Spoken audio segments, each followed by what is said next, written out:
Hey everybody, welcome back to Tommy's Tesla Tech and Travel. First off, I'd like to start by saying thank you for helping us hit our goal. We were hoping to hit to 250 subscribers by the end of February, March 1st. We're actually already at 268 and it's only February 21st. So we surpassed our goal. Like I said in a previous video, I'm going to start taking it more seriously, trying to build our audience and everything else, because now this is more than just a hobby to me. I still enjoy doing it, it's my favorite thing, but now I feel like, it's part of who I am at this point. That all being said, today's going to be kind of a low-key day, and the reason being, we haven't really made a video in the last 2 weeks because we've all been sick. I've been working a ton. It's just been a rough last couple weeks, and we're getting ready to prepare to go out to Oregon, and then I'm going to California at the end of March. So we have to do something today that I don't really ever look forward to, but it's, again, part of my repertoire and part of who I am. So for those of you who are new to the channel, it's not something I talk about. We try to keep it fun and adventurous on here for the most part. I had some issues a few years back, medical-wise. It's something I've actually had off and on my whole life, but it got really bad right in late 2016, early 2017. I have a condition called cholesteatoma that comes and goes. Basically, it's non-malignant tumors or cysts that grow inside the ear canal. Normally, they're pretty... I don't know what you want to call them. They're not very abrasive. They don't really do a lot of harm. They're easily removed normally. I've actually had 3 major surgeries in my life, or 4 major surgeries, where they've actually had to go in, basically, a little graphic, cut my ear, flap it open, and go in there manually to remove these, because essentially once they start growing, they don't stop, and they destroy anything in their path. So I don't know if you've noticed this on videos, I'll tend to turn to my right, or I'll even start speaking a little, I don't know how you describe it, a little off, let's say. And that's because I am deaf in my left ear as a result. Well, I have like 2% hearing, and that's just bone conduction hearing. Because one of those cholesteatomas actually destroyed all my hearing bones, destroyed my eardrum, destroyed basically everything in my ear. In fact, I'll put up a little graphic right here. What you're looking at on the right side, for the right ear, is what a normal ear looks like. The left one is my ear as a result of all these cholesteatomas in my life. Well, let's fast forward. Dana was very much pregnant with our first son, Henry, and I started getting severe vertigo attacks. I've always had balance issues because of my ears, but these vertigo attacks to the point where it was debilitating for 2 to 3 days at a time, where I couldn't open my eyes while out the room, spinning faster than you can imagine and just violently vomiting. Got so bad I went to see a specialist who referred me to another specialist. And it turned out that that particular round of cholesteatoma not only had made its ways around my facial nerves, I digress. The previous time was when it made around my facial nerves, and we didn't know that was a possibility until after my surgery, and my then surgeon said, oh yeah, there's no paralysis. We didn't know paralysis was even a possibility. But this last time, it actually made its way into my balance canals, which was what was triggering the severe vertigo attacks. But more importantly, we didn't know it until basically I was on the operating table. It had made its way through the ear walls and actually ate its way through my skull and started to attach to my brain and started to spread. So my outpatient surgery that was supposed to take a couple hours turned into 5 days of me in the ICU with a lumbar drain, keeping the pressure off my skull as it was somewhat healing. There was rumbles of all right, he may have trouble learning to walk again. I'm like, learning to walk again? Excuse me. And the worst part about it, and the part that I always will wear on me as a father and as a husband, is my wife was 8 months pregnant, 7.5 to 8 months pregnant at this point of my surgery. And I wasn't even allowed to walk by myself for about a month and a half after the surgery, or even try to walk by myself. In fact, when my wife went into labor, I wasn't allowed to drive yet. She had to drive us the 20 plus miles to the hospital.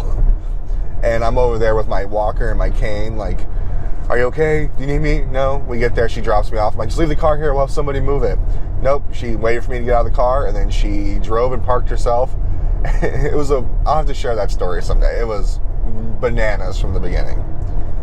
So as a result, every 6 months, depending on if they find pearls or not, that's what they call the developing cholesteatomas, I have to go see my specialist here in Tucson at the Center of Neurology. I'm not really one to go to the doctor if I don't need to. So this has always been a challenge for me. And it used to be like, whatever, it's me. But now I have 2 kids. I have a wife. I have to make sure I'm taking care of myself. So that's what we're doing today, right now. I thought I'd share that insight with you because we love travel, we love Tesla, we love tech, we love pizza, we love all these things. But reality gets in the way sometimes too. And if nothing else, this is just supposed to be an example of take care of yourself, go get checked out. And between my ear and stuff, and I'm not gonna lie, I've had some mental health struggles lately too, something I've been battling my whole life. So I thought it'd be a nice time to kind of talk about both of them, but also try to have some fun and intertwined in here. Since we haven't been able to make a video lately, I guess any video is better than no video, but this one's also gonna serve as like a PSA. All right guys, next stop, the Center of Neurology here in Tucson, Arizona. Let's go check it out. Well, let's go see what they have to say.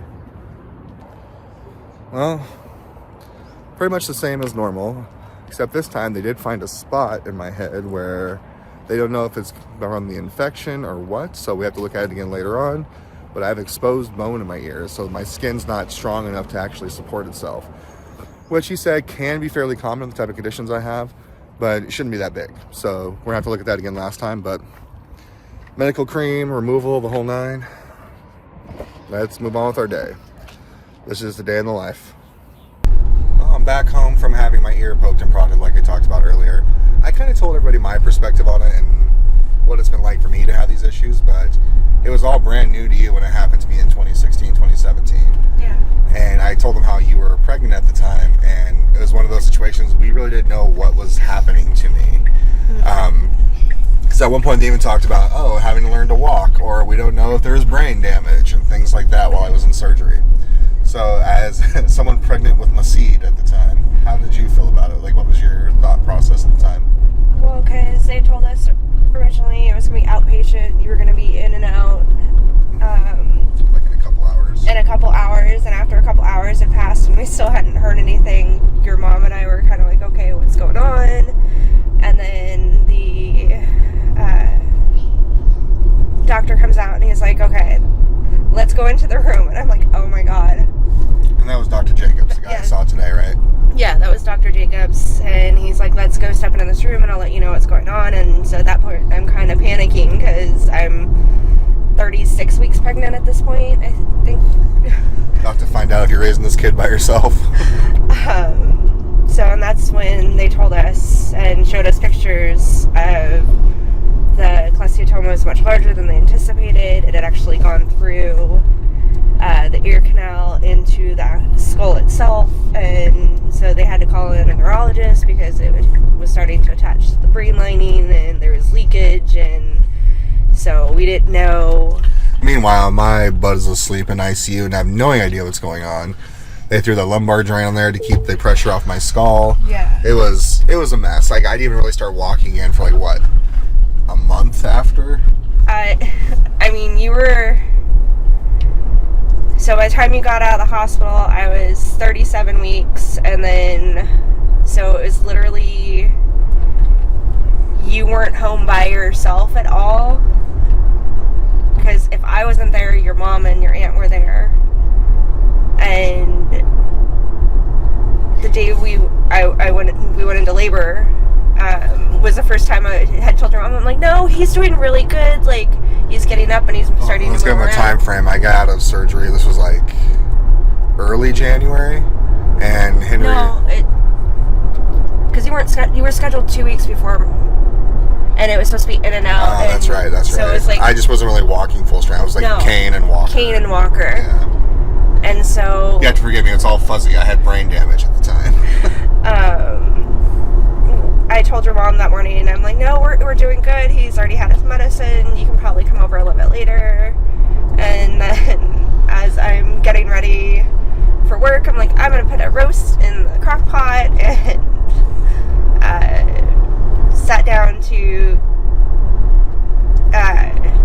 put my shoes on and stood up to go grab some breakfast before I left. And my water broke. Always fun. I remember you woke me up, and I was like, I just assumed you were waking me up for medicine. Daddy? Yeah, Charlie. Oh, I know Mommy broke my toothbrush. I know you didn't break my toothbrush. It's already fixed. We're good, buddy, though. Thank you.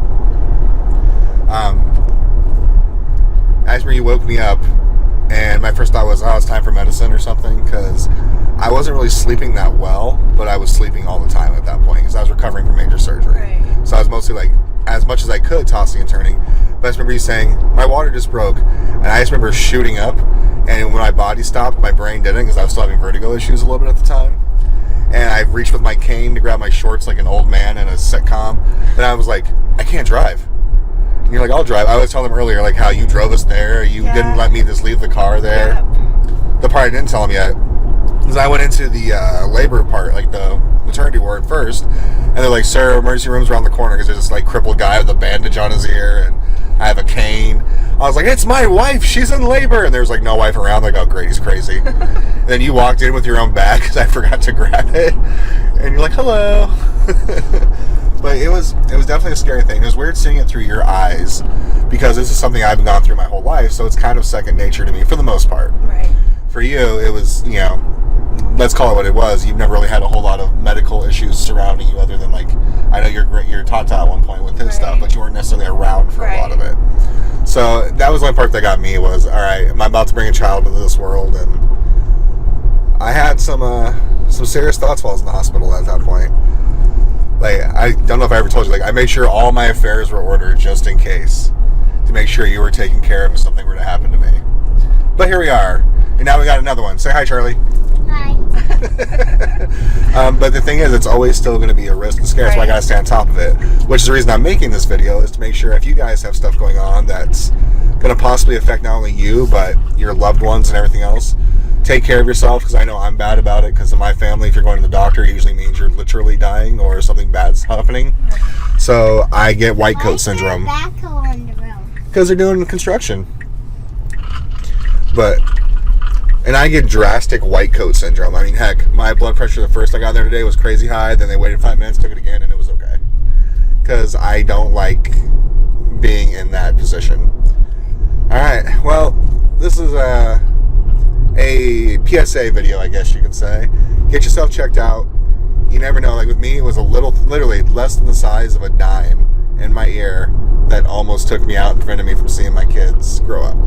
And these things aren't even that bad normally. It's just I happen to get the worst case scenarios. Yeah.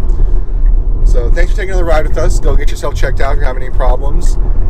If you're feeling down on yourself, make sure you get checked out there too. And I have nothing to do with this other channel, but I just want to take a moment to say I like watching Provost Park Pass, because we're big theme park enthusiasts. And the reason I like watching Provost Park Pass is he does these affirmations in the middle, like randomly in the middle of his videos, where he talks about always how, you know, you're great, you're special, don't let anyone tell you different, the world's a better place because you're in it. Sometimes I need to hear that too. And I was watching his videos and it made me feel good, because I've been feeling a little down on myself lately. So you're good. And thank you over there at Provost Park Pass for reminding us that we're good. It's like Stuart Smalley, but not supposed to be funny. Alright guys, thanks for another ride with us, and take another ride again soon. Very soon, actually. We're about to film our next video right now.